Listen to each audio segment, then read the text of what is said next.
wiil dhalinyaro ah oo muddo 6 bilood ah ku dhex noolaa mool gudihiisa iyadoo aysan fahmin ilaaladii moolka. Intaan u gudagalin sheekadan haddii ay tahay markii kugu horeysa aad na soo booqato fadlan nagu soo biir mahadsanid.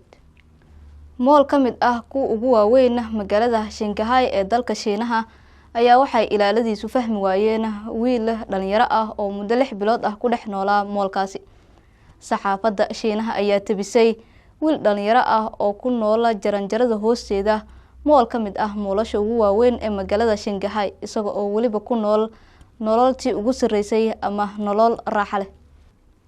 Moolashu waxay ka mid yihiin kuwa ugu mashquulka badan uguna cariiriga badan dunida aynu ku noolnahay.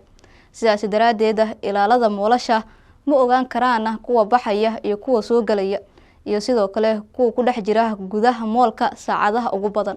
Sidaas daraadeed wiilkan dhalinyarada ah waxa uu ka faa'iideystay ilaaladaasi mashquulka ku jirta. Waxa uuna muddo 6 bilood ah isaga dhex noolaa mid ka mid ah jaranjarooyinka ku yaala moolkan gudihiisa, taasi oo diraysa fariin kale.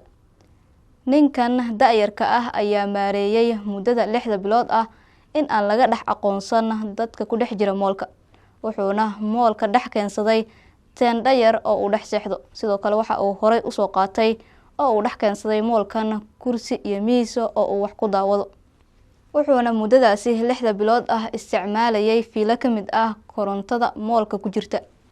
Muuqaal laga soo duubay ayaa muujinayay wiilkan oo si deganaansho ah isaga dhex nool mid ka mid ah jaranjarooyinka ku yaala moolka hoostiisa isagoo waliba aan ku jirin wax dareen ah.